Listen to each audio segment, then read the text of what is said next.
yung areolar nipple po. For ano lang po, konting schematic lang po para mag-gets natin yung itsura sa loob. Baka kasi sa iba sa atin, hindi po nakadaan sa anatomy class or gano'n, no? Refresher lang, no? Okay, sige. So basic po, para maintindihan natin ang cancer, dapat maintindihan natin yung basic biology ng katawan. So medyo mabalik tayo sa elementary. So lahat tayo gawa sa cells. Lahat ng parte ng katawan natin may gawa sa cells. Okay? Ang cells ang basic unit o basic building block. Kung ang katawan natin na bahay, ang cells ang hollow blocks. No? Naka-hollow blocks yung bahay niyo. Okay. May normal na cell. No? Ang normal na cell, alam niya kung gano'ng kahaba ang buhay niya kasi dapat may hangganan na. Wala forever na cell. At kung may forever na cell, that's bad. Ang cell, hindi siya magdadami ng magdadami, no? Hindi siya nag-grow and multiply basta-basta lang, no? Kaya hindi tayo lumalaki, tumatangkad, may hangganan, no? Kasi nakaprogram yan sa instructions ng cell na tinatawag na DNA. Okay? Kung masyadong mabilis, sabihin nyo lang, bagalan nyo lang. So, medyo na-excite ako sa discussion ito. Okay, sige. So, medyo mas malalim na ha. Okay. I-point out ko lang dito, yung hallmarks of cancer.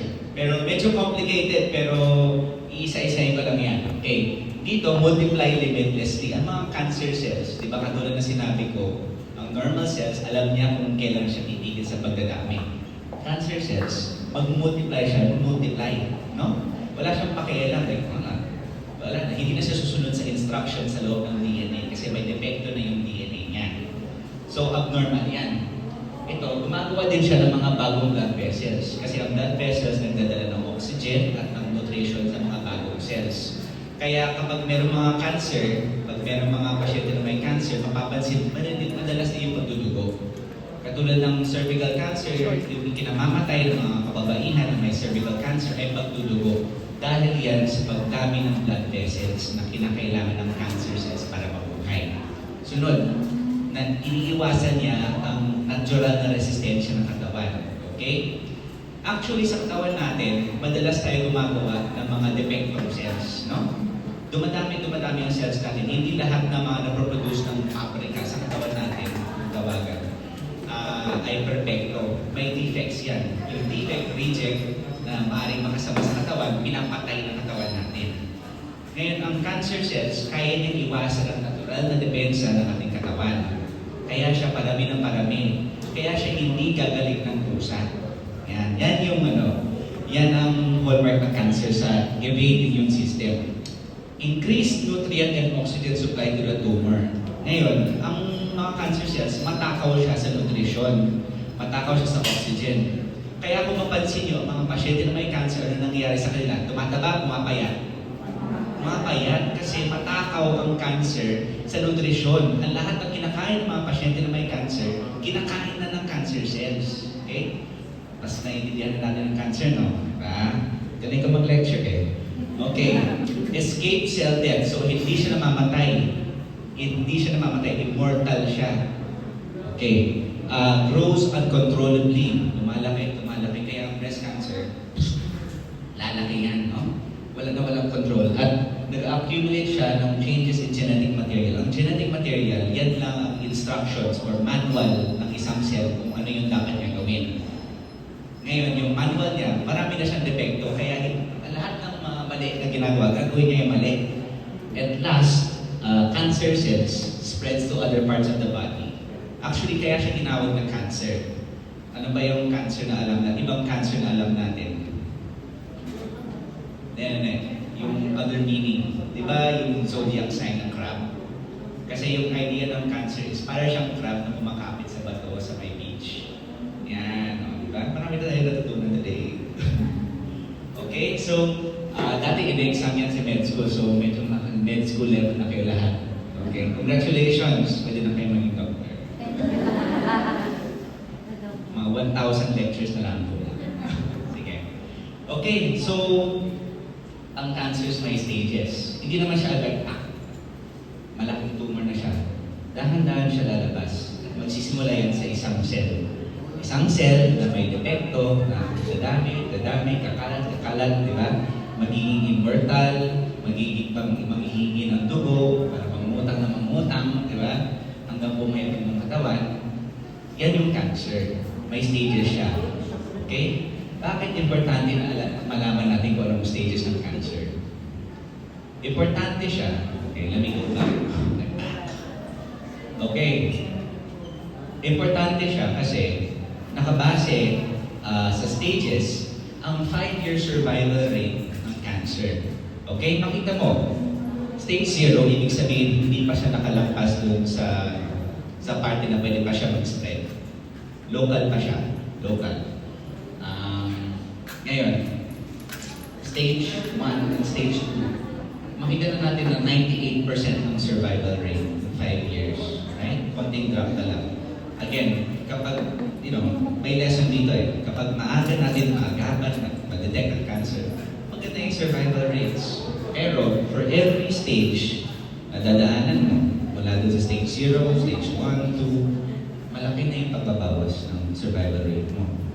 From 98%, 83.6 up to 57% to 23.4 stage 4. Right? Unfortunate kasi kita mo, ang ganda sana kung maaga natin makuha yung cancer. Pero by stage 3, 57% na lang ang survival rate in 5 years. Right? Very unfortunate, very survivable ang cancer. At importante na maintindihan natin to kasi dahil nakita natin sa mga drama, sa mga novela, madalas na plot point siya na kapag cancer, death sentence na, nasa stage 4 na tayo, di ba? Sayang, kasi yung mentality ng mga tao, sa sobrang takot nila, sa kakulangan ng edukasyon, sa informasyon, naisip na nila mamamatay na sila. Pero, marami pang loob, 198, up to here pang 83.6. Marami pang chance na maagapan yung sakit, di ba? Maagapan yung cancer. Tapos, magbibigyan ng magandang solusyon, magandang resolution ng problema. Di ba? Ayun. So, kaya prevention is key. Prevention is key kasi maraming mga unnecessary deaths ang pwede natin maiwasan. Maraming kababaihan ang maliligtas. Okay, sige. Right? So, kayo sana, pagkatapos ng discussion natin dito, kayo po ay maging advocates ng prevention. Okay? Kasi may sad reality po ito. Okay. Pero malalaman natin mamaya. Breast cancer basics, ito pa ang pardon my translation. Pero ito ang pinaka-common or pinakamadalas na cancer na hindi skin cancer sa buong mundo. Pinakamadalas na dahilan sa pagkamatay sa cancer sa kababaihan sa buong mundo. Diba? In this day and age, na meron na tayong magandang teknolohiya para makadetect ng cancer, diba? Number 1 killer pa siya sa cancer para sa kababaihan. No? Very unfortunate. Given na nga na 100 to 98% survival rate. Pero bakit? Di ba? Ibig sabihin lang nun, kulang pa tayo sa screening. Kulang pa tayo sa screening sa buong mundo. At ang Pilipinas, makita natin mamaya, laging behind doon sa level ng screening. Okay. Sige, ano ang pinakamainam na tugon dito? Prevention. Prevention is better than cure. Okay? May mga tanong at this point. Okay. Alright, sige. So, medyo pang pang healthcare provider. Pero suffice to say po, meron pong step 1 and step 2 sa disease prevention ng breast cancer. Okay, yung step 1 is alamin ang risk, ang sariling risk. Kasi hindi dekahon ng tao. May mga tanong na dapat pag-isipan natin kung meron ba tayong mas mataas na risk kumpara sa usual na moderate risk. Okay? Baseline, lahat ng kababaihan, kahit wala silang family history, may 12% risk na magkakaroon ng cancer sa buong buhay niya. Diba? Pero kataas, meron siya ka-common. Kahit wala kang cancer sa pamilya, pwede ka na magkaroon ng cancer. 12% risk. At tataas yan kung meron po kayong certain family or genetic history. Anyway, pero sa Pilipinas, late na natin nalalaman ang breast cancer. 35% sa early stage, pero karamihan ng cancer na na-discover natin sa clinic, nasa advanced stage na. Okay, ano ang advanced stage? Balikan natin. Stage 3, advanced stage na siya. Sayang, di ba? Di ba? 57% na lang ang survival rate usually nakikita natin sa loob ng clinic. Hindi natin sila nakukuha ng 100% or 98% na early stages. Sayang. Di ba? Marami pa sana pwede gawin. Di ba? Pwede ka pa nga magkaroon ng breast reconstruction kung kailangan ng mastectomy. As if nothing happened. Di ba? Okay. So, yan yung isang sad reality, pero meron pa mga mas sad na reality after that. Yan o. So, recent news report, October 6, 2023, about 65% of breast cancer cases in the Philippines are diagnosed in the advanced or late stages due to lack of adequate treatment and early detection. Okay? So, yung statistic nyo nila is 44% survival rate na lang. Oh. Ayan. So, hindi maganda yung picture na yan, sabi ng President ng Philippine Cancer Society. Okay? Ngayon, may isa pang study mula sa PIDS, or Philippine Institute of Development Studies. The Philippines, only 1% of women are screened. Yung mga kapitbahay natin sa Malaysia at Indonesia, 20% of women in their country are screened. At para sa kanila, mababa na yun, nababahala na sila sa 20%. Eh tayo, 1%, may KEMS pa lang yung mga health officials natin. Di ba? Oh. High-income countries naman, for example, the US, the UK, Australia, di ba? 50%. Sayang. Di ba? Sayang. Ang dami sana masisave. Ang daming family tragedies, yung financial devastation sa isang pamilya. Diba? Yung cost of chemotherapy, mawawalan sila ng isa pang person na tutulong sa pag-alaga sa buong pamilya. Sayang. It's senseless. Ayan o. July 10, 2023. Yan. Philippines has one of the lowest screening rates of breast and cervical cancer in the world, with only about 1% or 540,000 of 54 million women undergoing cancer screening. Ayan. Okay, sige.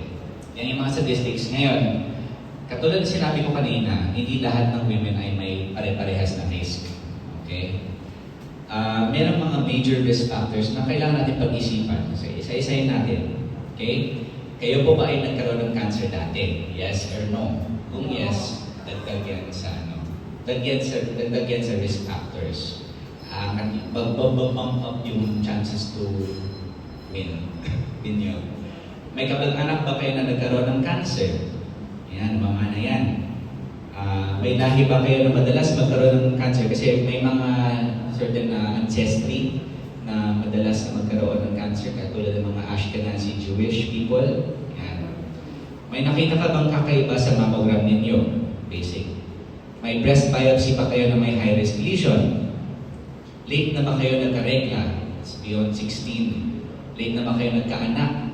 Or late na ba kayo nag-menopause? Okay? Ang explanation dyan is yung constant exposure ng estrogen sa breasts ay nagkakos ng increase ng cellular activity or more chances na magkaroon ng depekto sa DNA. Okay? Nagkaroon ka ba ng radiotherapy dati sa dibdib? Hindi yan x-ray ha? Radiotherapy na parang mag-cure sa ibang cancer pa. Hindi siya x-ray. Okay? Baka isipin nyo, hindi na kayo magpapa-x-ray sa PEHA at ABE ninyo. Okay, sabi ni Doktor, bago pa x-ray, layuan mo ako. Okay. Okay, so ayun picture niyo na. Sige, good. So kapag meron po kayong kahit anong risk factor na ganito, kwento niyo sa doctor. Kasi base doon, mag-iiba yung attitude natin sa screening. Mag-iiba yung technique natin sa screening. Kasi kapag mas high risk ka, mas mabusisi tayo or mas intense yung gagawin nating screening kumpara sa mga babae or kumpara sa mga babae na walang history na ganito. Okay? Sige. Ngayon, ano ang primary screening modality natin? Paano ba mag-screen? Very important. Sige. Question. Ano sa tingin nyo? Breast self-exam? Clinical breast exam? Or mammogram? Breast self-exam. Ano pa? Sino may opinions? Mga opinions? Ano, mami? Lahat na yan. Lahat na yan? Okay. May mamo yung nag-video. Akala ko kasi And then that's my mom. Okay. So breast self-exam, clinical breast exam, or mammogram, narinig ko na sagot is breast self-exam, no? Kasi, di ba, parang nagkaroon ng kampanya in the 90s to early 2000s na check your breasts, no? Pero may update, may bago. Ayon sa mga studies, mammogram, hindi breast self-exam, hindi clinical breast exam. Kasi, hindi. Add-on lang yan. Basic talaga ang mammogram kasi mas sensitive po siya. Kasi may mga cancer na hindi mo makakapa. May cancer, di ba? Katulad na sinabi ko, yung stage 0 to stage 1, hindi pa yun nakakapa. Kaya kailangan ng mammogram. Right? Wait na. Mayaw agad eh. Okay, sige, mag-sharing tayo mamaya. Kwentuhan natin ha, para malaman din natin yung experience sa mammogram. Pero, ayon sa datos, ayon sa studies, ang primary modality natin ay mammogram. Okay? Sige. Ano ang mammogram? X-ray siya ng suso. 2 buha kada suso. Okay? Isang up and down, kasi isang diagonal. Sino na po yung naka-mammogram? Hindi pa nakamammogram. Sige. Okay. Yan. Pinakamainam pinaka-inaral na imaging technique para sa breast cancer screening. So, siya yung may pinakamalaking ebidensya para sa kanyang effectiveness sa pag-detect ng cancer. Okay? Ayon sa mga studies, ayon sa datos, siya lang yung may ebidensya na nagpapakita na nakakababa siya ng chance ang mamatay dahil sa breast cancer. Hindi ultrasound, hindi clinical breast exam, hindi self-breast exam. Ang mammogram lamang ang may ebidensya para sabihin na kaya niya ipababa ang risk ng kamatayan sa breast cancer. Ayon sa studies, ayon sa siyensya, ayon sa public health. Okay? Recommended para sa recommended para sa mga sitwasyong mayroong sapat na kakayahan. Yan yung medyo, hindi ko sure kung ilalagay ko ba yan eh. Kasi ano ba yung sitwasyon, no? Sasabihin mo natin sa Pilipinas na wala tayong mammogram. Meron namang mammogram eh, mahal nga lang. Di ba? Kaya, ang tanong lang sa akin, iniisip ko talaga ng gabi, bakit tayo pipili ng isang method na hindi sinusuportahan ng ebidensya? Bakit tayo magiging okay lang doon? Ang dapat na isinusulong natin para sa kalusugan ng kababaihan, para sa karapatan nila sa kalusugan, ay ang pinakamagandang ebidensya, pinakamagandang screening, mammogram. Dapat tinutulak natin ng gobyerno na mag-provide ng mammogram para sa mga kababaihan na hindi nakaka-afford, hindi lang siya dapat para sa mayayaman. Okay? Quick picture lang po baka hindi nyo pa nakakita. Kita mo yung maliit na dot na yan. Diba? Maliit na puti. Cancer na yan. Diba? At hindi yan makakapa. Diba? Isipin mo. Kaya nga sinasabi na early detection eh. Kaya ito siya madedetect na early. Bago mo pa makapa, malaman mo na nandiyan na siya. Diba? Alright. Sige. Okay, gets? Yes. Kasi kapag nakakapa na siya, malaki na siya. Okay? Alright. Ayan, what to expect in your mammogram? Okay? Sige, ma'am, baka gusto niyo pa ikwento. Okay na? Share na.